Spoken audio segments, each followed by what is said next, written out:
395 seconds, 6 minutes and 35 seconds. That is the number. Not a document, not a wire transfer record, not a credential summary or calendar entry, a voice. 7 words spoken at 4:12 in the morning that play through the speakers of a congressional hearing room and turned a witness to stone for longer than any silence this committee had ever recorded. He'll pardon us if we get caught. Stephen Miller's own voice, his own words, spoken in the dark before dawn on April 3rd, recorded without his knowledge, preserved by a federal subpoena, and played by Jamie Raskin in front of every camera in Washington at 2:51 in the afternoon.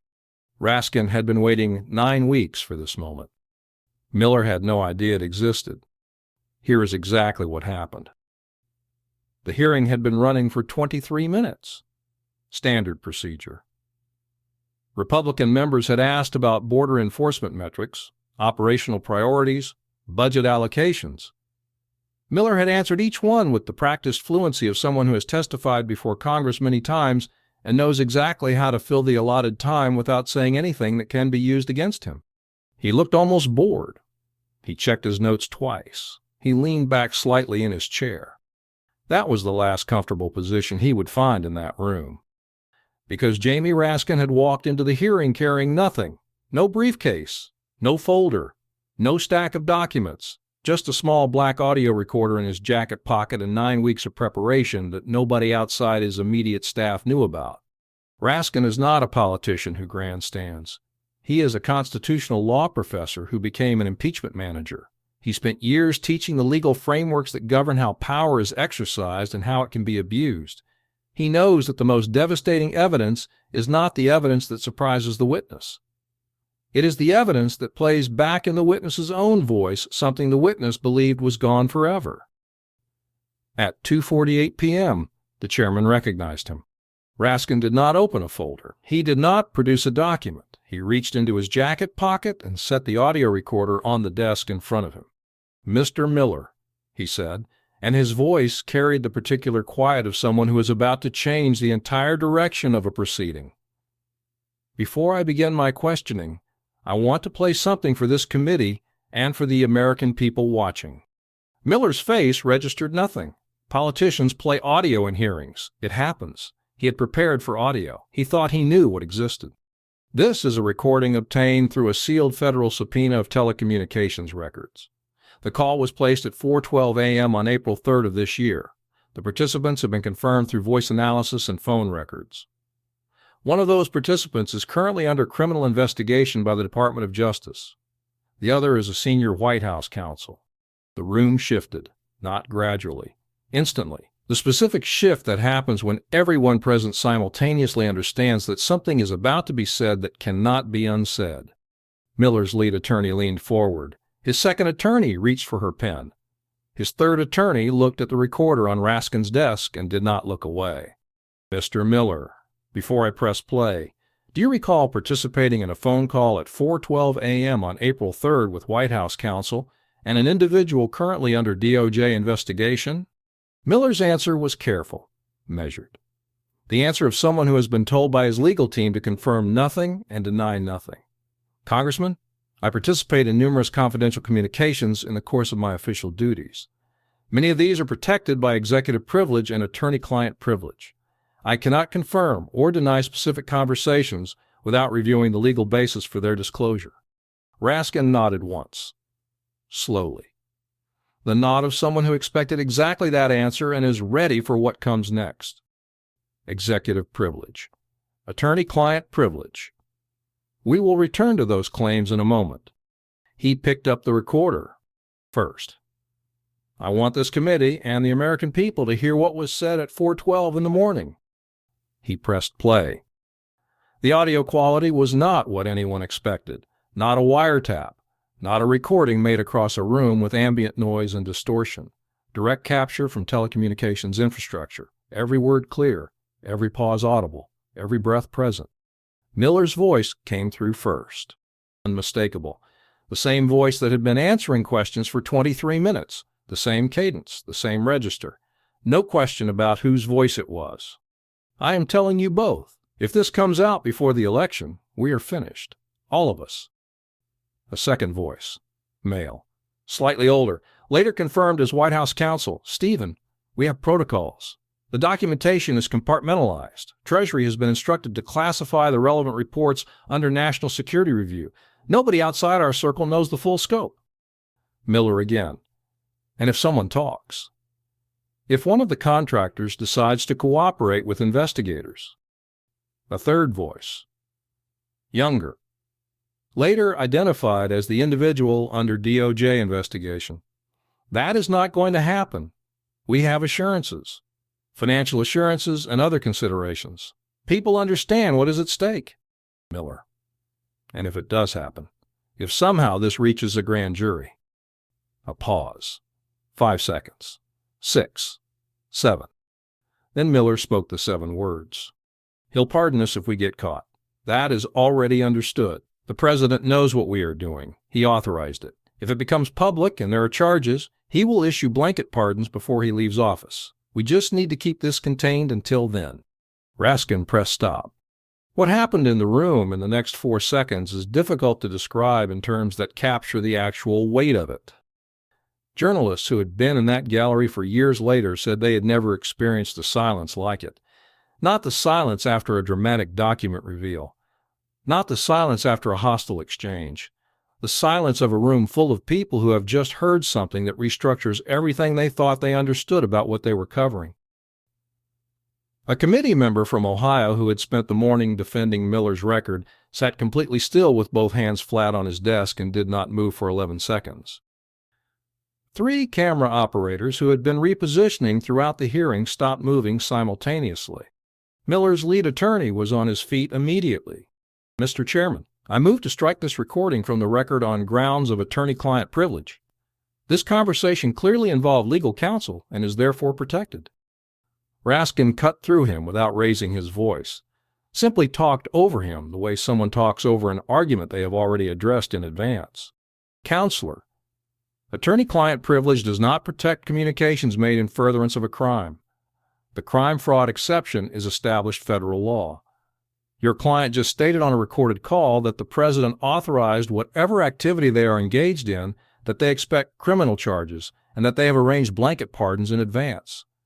That is not legal advice. That is evidence of ongoing criminal conspiracy under 18 United States Code Section 371. He turned back to Miller. Furthermore, executive privilege does not apply when the communication involves the planning of criminal activity. That exception has been upheld in federal courts repeatedly. He looked directly at Miller. Mr. Miller, when you said he'll pardon us if we get caught, who is he? Silence. When you said the president knows what we are doing, he authorized it. What activity were you referring to? More silence. When you said, we just need to keep this contained until then, what specifically are you trying to contain? Miller's hands were flat on the table, pressed down hard. The knuckles had gone pale. The small muscle near his jaw was moving. Raskin did not reach for a stopwatch. He did not announce that he was timing anything. He simply waited, the way a former impeachment manager waits.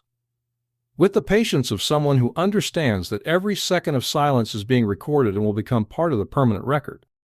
Then he pulled out the timeline document. Mr. Miller. This recording was made on April 3rd at 4:12 a.m. 4 days later, on April 7th. A federal grand jury was impaneled to investigate financial irregularities in border security contracts. That same week, 2 potential witnesses in that investigation received sudden reassignments. He set the documents on the table one by one. April 3rd, your phone call. You discussed containing the situation. April 7th, grand jury impaneled. April 9th, first potential witness transferred to a remote facility. April 11th, second potential witness placed on administrative leave. April 14th, Treasury report on border contracts suddenly classified as national security sensitive. He looked at Miller. On the call, you said Treasury has been instructed to classify the reports. They were classified. You said you have assurances about contractors not cooperating. 2 witnesses were removed from their positions within days. You said you need to keep this contained. Every document that might expose what you were doing has been locked down. He produced a second set of records. Phone logs. 17 calls between you, White House counsel, and individuals connected to border security contracts. all placed between midnight and 5 a.m. each one, corresponding directly with a specific financial transaction or a specific official action taken within 24 hours. He set the final document on the table. Mr. Miller, the Constitution grants the President the power to pardon, but what the Constitution does not permit is the use of the pardon power as an instrument of criminal conspiracy. A president cannot authorize criminal activity and promise pardons in advance to protect co-conspirators. That transforms the pardon power from an act of mercy into a tool of corruption. And when a senior official says on a recorded call, "He'll pardon us if we get caught," the president authorized it. That is not a statement of legal strategy. That is evidence that the pardon power is being weaponized.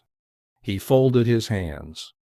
Mr. Miller, I want to ask you one question, and I want you to understand that this question and whatever follows it are now part of the permanent congressional record. He looked directly at Miller. When you said, "He'll pardon us if we get caught," were you referring to the President of the United States? The silence that followed lasted 395 seconds.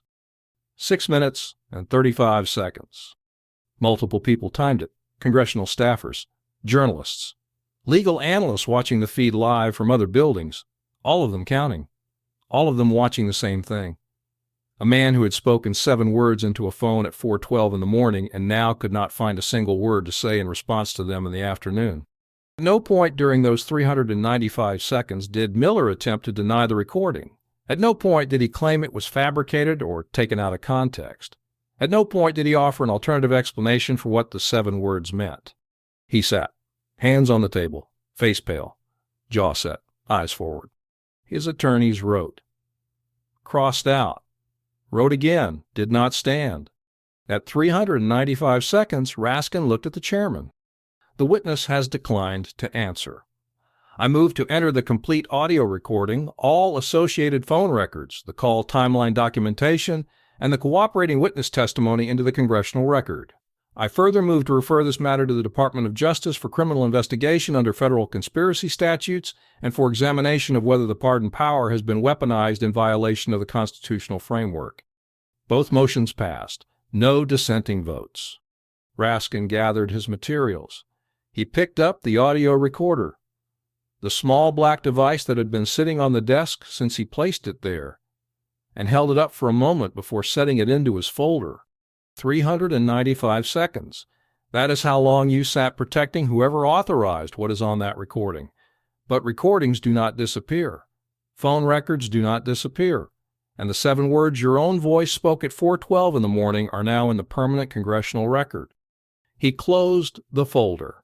He'll pardon us if we get caught. That sentence is going to follow this investigation wherever it goes. And federal prosecutors are very good at finding out exactly what someone needed to be pardoned for. By the time the gavel fell, the DOJ referral had been filed. The FBI had been formally notified. And somewhere in Washington, 7 words spoken before dawn on April 3rd had become the most consequential sentence anyone had uttered in a hearing room in years. 395 seconds of silence, 7 words, 1 recorder. And the question that nobody in that room could stop hearing long after the gavel came down. He'll pardon us if we get caught. Who is he? But here is what the clip alone cannot show. What happened in the hallway outside that hearing room in the 40 minutes after the gavel fell? Miller's legal team formed a wall around him the moment he stood. 4 attorneys moving in a practiced formation, the kind that comes from rehearsal, from having anticipated this moment even if they hadn't anticipated the recording. They moved toward the exit without speaking. Cameras followed. Reporters called out questions that nobody answered. Miller got into a vehicle waiting at the curb. The door closed. The vehicle pulled away.